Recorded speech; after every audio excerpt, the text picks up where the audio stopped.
Welcome to the 51st CP Study Circle meeting. Today the topic is Niti Aayog, Bharatiya Model of Economic Development and Opportunities for CA. Today we have with us Mr. Sathya Kumar, a practicing chartered accountant with us. We welcome him to the CP Study Circle meeting and to the event. He is a practicing chartered accountant. Also he finished the CA, CMA, CS, LLB India. Apart from this, he also completed CMA from UK and CGMA from United States. He works as an audit advisory board member of C&AG and also he gives inputs on MSME to the Ministry of Finance. Apart from this, he also provides technical inputs to the Malaysian Institute of Chartered Accountants regarding the OECD guidelines and also gives inputs to the training to the Commissioner of Revenue Department, Government of Uganda. He is a follower of Vivekananda and his books. Apart from the above, he started a foundation called Swami Vivekananda School of Public Policy under Vivekananda Institute of Leadership and Governance, which is an Indian think tank for providing inputs to the various departments of government. He worked as a CEO for the Tycoon Plus Advisors and also he worked as a member. He worked in KPMG for more than a decade. With this introduction, I invite Mr. M. Sathya Kumar to take over.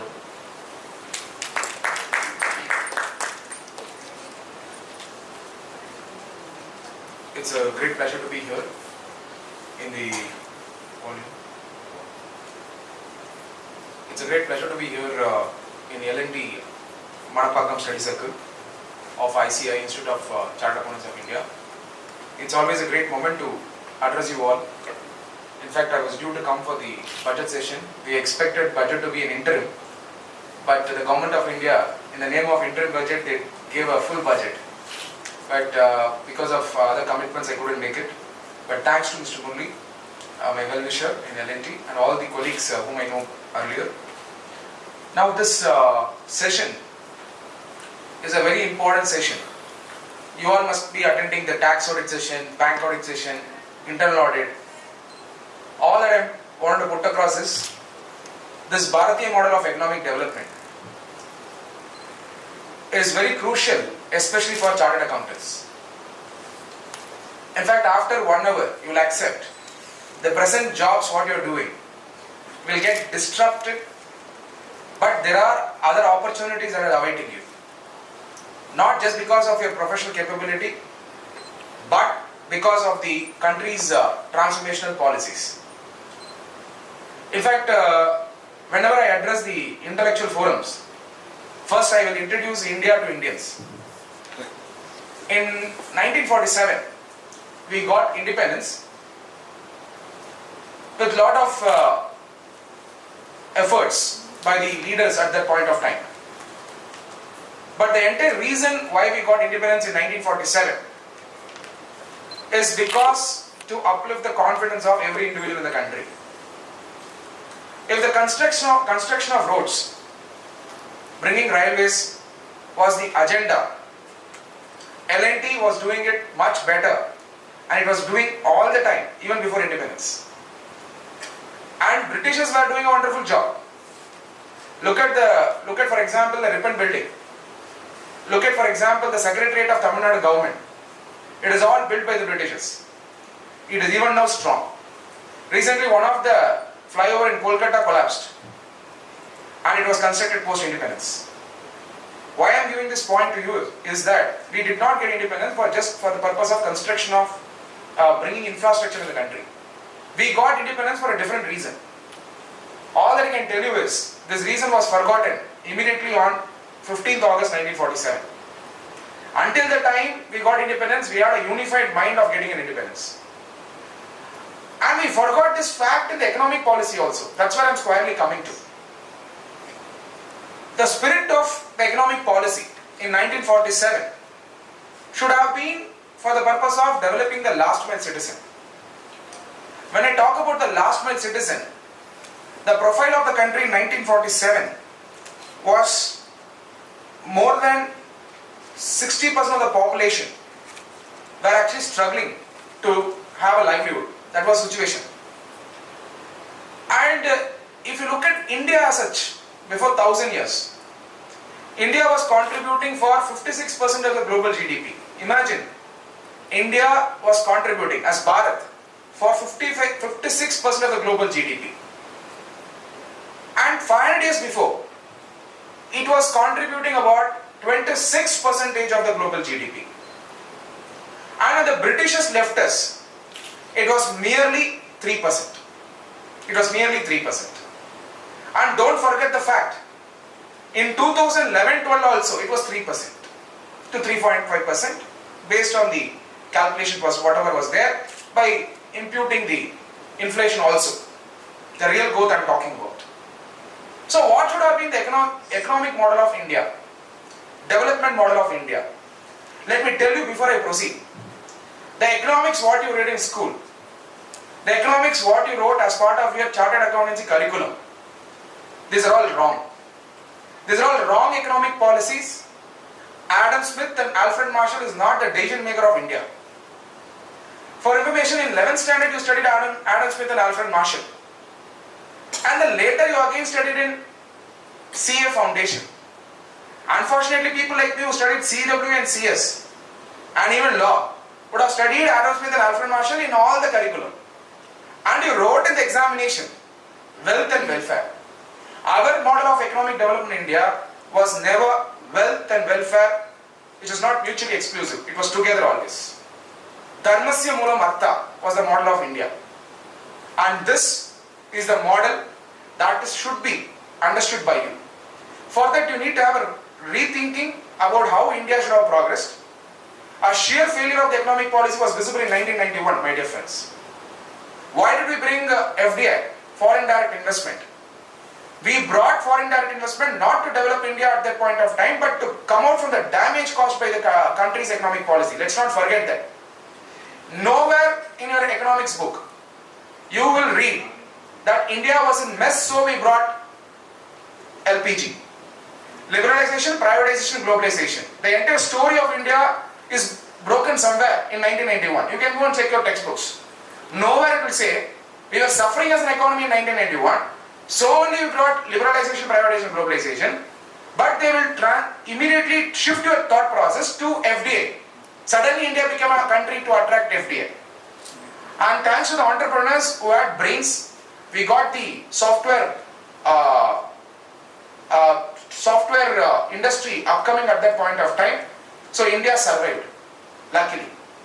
But what should have been the economic policy?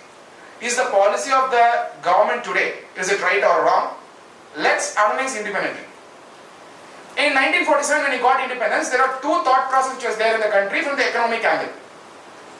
One set of thought process was socialistic pattern of society. Another thought process was a market-driven economy. The supporter of the market-driven economy, industrialized approach are Sardar Vallabhbhai Patel, Netaji Subhash Chandra Bose, B.R. Shenoy, Rajaji. And the people who supported the socialistic pattern of society were the people who were close to that point of time, to the freedom fighters. Even Mahatma Gandhi did not talk about socialistic pattern of society. He always spoke about village empowerment and khadi industries and rural empowerment, rural development, Swaraj, Swadeshi. So we went on to emulate a model inspired by Russia at that point of time, and because of few individuals who took a decision at that point of time. So we brought the socialistic pattern of society. Even, mark my words, you can go and check, even Dr. B.R. Ambedkar, who spoke for the marginalized, the deprived, said socialism should not be part of the country's progress. It was not there as part of the constitution until 1970s. It was brought as a mandate only in 1970s, even though we adopted the socialistic pattern of society in 1947. People who don't understand what is socialism, let me give a small example and tell you. For example, I am a poor man from a village. And I am a poor man. Socialism says, you be poor and ensure that other man also becomes poor.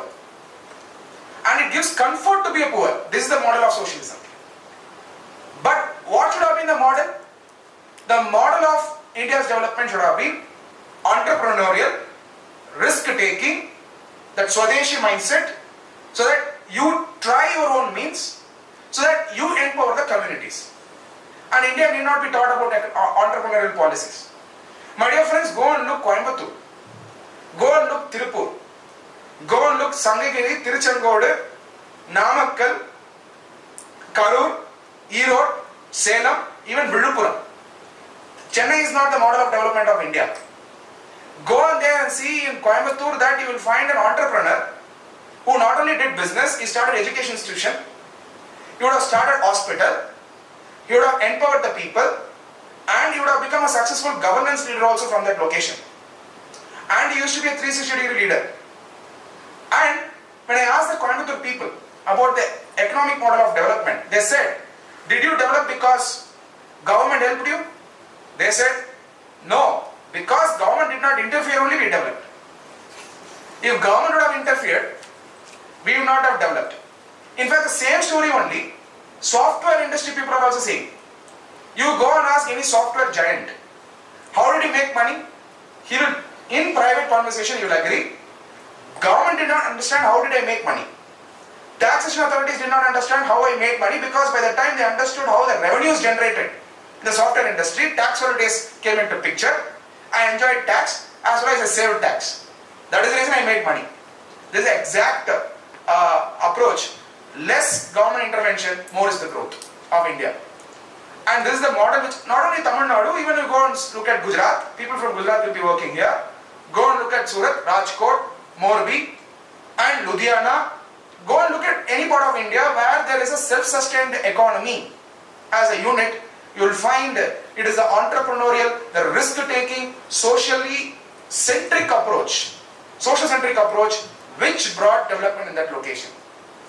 And India's model of development should have been in that direction, a market-driven economy. It was straightly put by Sardar Vallabhbhai Patel after uniting more than 500 princely states that India should move towards industrialized model of development.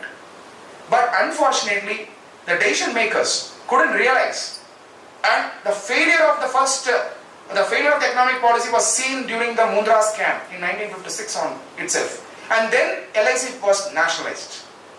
So we learned the bad lessons out of the 60 years. So we wanted a different economic model. And before we even understand who decides the economic model of India, first let me revisit your CS syllabus. In CS syllabus, always you read about the 5-year plan. Most of the time in the 5-year plan, the figures what we wrote in the examination are old figure. And we wrote it because there is a mark awarded in CA Foundation.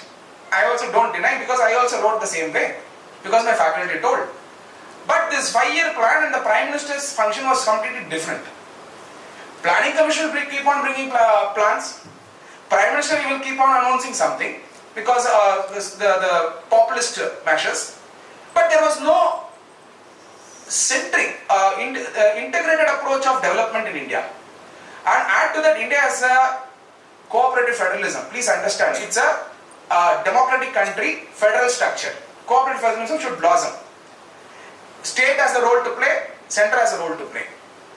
My dear friends, whenever you see somebody criticizing about the government policy, whether it is a state government policy, central government policy, you can criticize. But you should know, you should not criticize the central government for the state list. And similarly, you should not criticize the state for the union list. And for the concurrent list, you should not criticize either union list, union government or state government. Who used to do that is my grandmother. You should not do that. Because they did not understand the economic policy, because they are from a rural India. But we as an educated, I see a social media platform where we comment for state matter, the union government, and for the union matter, the state government. So we should understand what is the role of the government. That will make us understand what is the role of the governance. So in 2013, at the point of time, the government of India thought how to re-engineer the policy making in the country. So many people would have not observed in 2013, we understood that yet another leader has come. So we took it for granted. But don't forget, his past track records are not the same. Look at the transformation he has done in his own state when he was the chief minister of the state. I'm talking about the Honorable Prime Minister Narendra Modi. At that point of time when he was the chief minister, his state had about 500% growth rate every year in different segments. I have a book written by Vivek Debroy. I was surprised to see the structures he has created. The structures he has created even for the government operation. The efficiency of the corporate was in his government. And he tried to bring that in the central union government. And in 2013 when he came, in 2014, he contested for the election in 2013. 2014 when he came into power, May 26, 2014, he was very clear that the planning commission and its function should not go independently. It should merge together so that the country's development plan is single. And we scrapped the 5-year plan, which was not operating in the country. And what we brought was National Institution for Transforming India. That is Niti Aayog. National Institution for Transforming India. You will see in the BCom books still, planning commission words will be there. You can go and check in some of the universities in India. Still they are yet to reform their syllabus. No more planning commission. It's a Niti Aayog model of development that India is adopting. Now when he brought this, I was a close observer of his policy. When I brought this, I went and checked the constitution of the planning commission, and then I checked the constitution of the Niti Aayog. I thought it's only a name change. But it is not a name change. The structural change in the policy making in the country today. Here it is called as Bharatiya model of economic development. Why it is a Bharatiya model of economic development? Our country's spirit and soul is not understood by the Harvard and Stanford graduate. To understand India, you should travel across India. This model of India is not the same. The cultural values are different. The spirit of the country is different. People who travel only will understand what kind of a system is here, what kind of economic policies will work. And more important thing is that last mile citizen is very, very important. And in 2013-14 figures, let me quote you, our people below the poverty line was nearly 22 crore people were below the poverty line. Below the poverty line. Nearly 40% of the population, basic figures I am talking about, nearly 40% of the population did not have 40 liters of water to drink. That was the situation in 2013-14. And beyond that, people did not have healthcare policy. And nobody is insuring themselves. India was an insurance-less society. India was a pension-less society. And India was lacking funds for the entrepreneurship as well. And India's education system need to move from Lord Macaulay system of India-centric, from the Lord Macaulay system of education to India-centric education. So all these challenges were there before the government in 2014. They counter each and everything one by one with the approach for the development. And people have also participated in this development model. This 4 years, you took the entire steps of the government in a positive way. This transformational reforms will pay you from 2022 onwards. That's what I wanted to indicate to you, this Bharatiya model of economic development, which you can see visibly.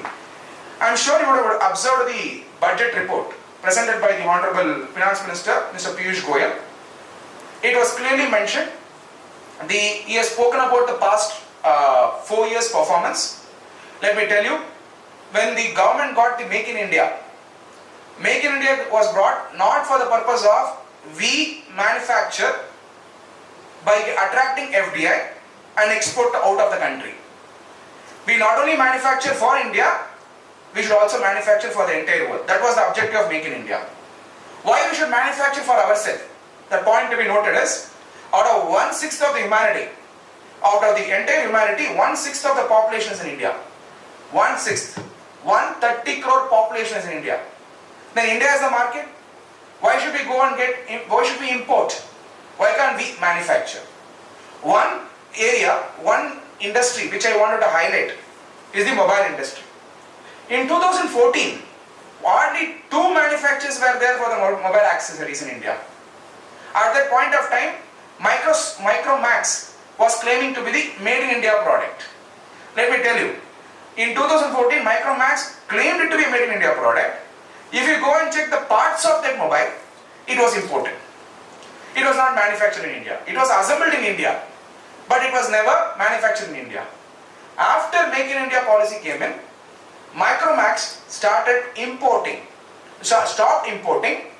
and started manufacturing the components also.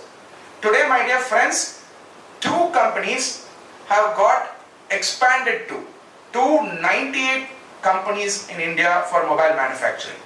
The biggest advantage, one of the states which got the biggest advantage out of this policy is the state of Tamil Nadu.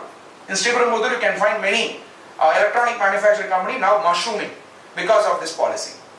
And this is the success of Make in India, and as per the budget report, Make in India has attracted $239 billion in the past 4 years. It was a record high. And when we talk about Make in India, is the construction or equipment companies have benefited? Yes, exactly, they benefited, not directly. You can go and check the Make in India website. There are 26 strategic sectors identified, including defense, including electronic manufacturing, including biomedical. So as a chartered accountant, when you advise the client, you should know what is the Make in India charter. When I go and address across the nation, we still look upon the ready reckoners, direct tax, but you will find if you go to the Make in India, right now when you go to the office, go to the website, Google, go to Make in India website, go to the sector, you will find FEMA matter, GST matter, all policy matters in a single integrated format given in each sector. You can identify. You can easily identify. It's like a practitioner's guidance, Make in India. And second important thing the government brought was a Digital India. Many people will think Digital India is only for the IT company. My dear friends, when the Digital India was brought, they called me in one of the TV channels to interview. They said this Digital India is favoring the IT companies again to bring boom for the IT company. That was a wrong statement. Digital India was required to empower the last mile citizen in the village and rural industry. And at that point of time in 2014, hardly 400 kilometers only high-speed optical fiber was laid. Only 400 kilometers across the nation. Very well, you can very well check. In 2013-14 when you went to some village in Tamil Nadu or any part in Gujarat or Maharashtra or any part of India, your mobile from E will move to no service. Now today you go. In fact, our internal audit team will know. When you go to the project sites, now it is working. Go and ask your seniors. They are not able to send a mail from morning to evening. After coming to hotel room, they will connect to Wi-Fi if it is available and then they will send. In 2013. How do I know? I was working at that point of time in an audit division. I know. I will not able to send the information in the morning. Probably I will send the information in the evening. But today, about 3,25,000 kilometers high-speed optical fibers are laid. From 2014 it was only 400 kilometers. Now it is 3,25,000 kilometers high-speed optical fiber connecting nearly 2,50,000 villages under Digital India. Now you might think, how is it going to be an opportunity for India as an economic development model? The vision of India itself is to develop the villages. In fact, out of 130 crore population, 890 million, nearly 89 crore population is living in rural India. And only the balanced portion are in the metro cities and the urban areas. When 890 crore people are living in the rural area, we want Digital India to be penetrated to the rural India so that market access can be given to their products and they can be brought into the mainstream economics, mainstream economic development. When they don't have connectivity, when they did not have electricity, when they did not have infrastructure, you cannot develop the villages around India. So to develop 6,60,000 villages in India, we need connectivity. The first step of connectivity is the Digital India, which was successful in 2017-18 itself, which is now connecting 2,50,000 villages out of 6,60,000 villages, which is a great entrepreneurial opportunity for India. And not only that, today this villages which are connected, it's a great opportunity for them in the e-commerce business. As per the McKinsey's report, McKinsey has said from 2020-21 onwards, nearly 60% of e-commerce offtake business is going to come from rural India. Because in 1991 when we got the open policy, FDI, it was an opportunity only for the MNC company, multinational companies, because of the distribution network. But today, because of internet, because of e-commerce, it's a great opportunity for rural India.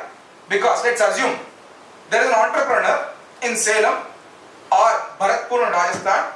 He produces a product.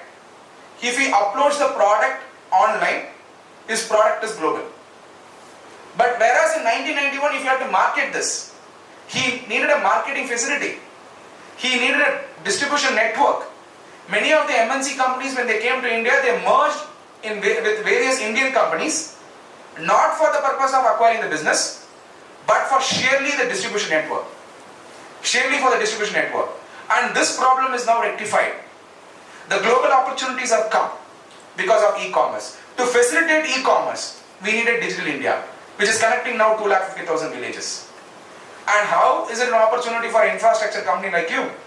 My dear friends, when the connectivity is going to come, automatically infrastructure will increase. You have squarely got benefited as an infrastructure company because of Bharatmala and Sagarmala. And any project which comes, which empowers the rural India, automatically infrastructure companies will get benefited. Now under Sagarmala, it is not about constructing ports. It's about empowering the economic zones, coastal economic zones. When that happens, port modernization happens. Existing ports are modernized. So these are the things that India is looking at in the connectivity and infrastructure angle. Because of Digital India, today villages are getting connected. By 2022, it is expected that all the villages in the country will have internet access. My dear friends, internet access is not only useful for business angle. Internet access is also useful for education, improving the quality of education. Think about a village where a government school kid, many of them would have studied in government school. We should know what is the problem of the government school. Today, in the government school, teachers are not teaching. Now let's assume if they have an internet connectivity, all the teachers should become a facilitator. And we just need to have a quality video being recorded and telecasted pan-India. Or if it is a state-centric syllabus, a state-centric recording has to be made and telecasted to all districts of Tamil Nadu. So this is a development model that is coming up, which is again will lead to smart villages and smart cities in the future. And this is the Digital India benefit, what the people have got. Third is important thing is the Skill India.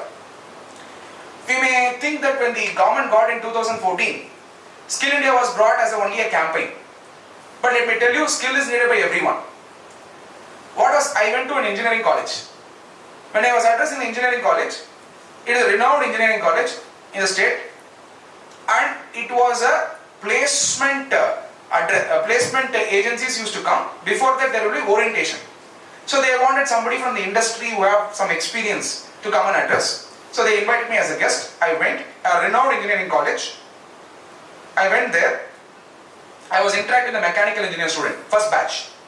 When I was interacting, I asked them, you are automobile engineer, right? If your pulsar stops, what will you do? He said, I'll call the mechanic. He is an automobile mechanical engineer, right? But he will call the mechanic. Okay? Second, very interesting, electronic engineer. And then I asked a simple question, in your home, if the tube light goes for a fuse, what will you do? He said, I will call the electrician. I said, you are an electrical engineer who are going to create the mobile devices, artificial intelligence devices, robotic technology, cognitive solutions, but you talk about calling an electrician to fuse your home. Why is that? He said, sir, I don't know. It's okay, fine, electrical electronic, he is afraid of the electric shock, it's okay. Now third category is the civil engineer.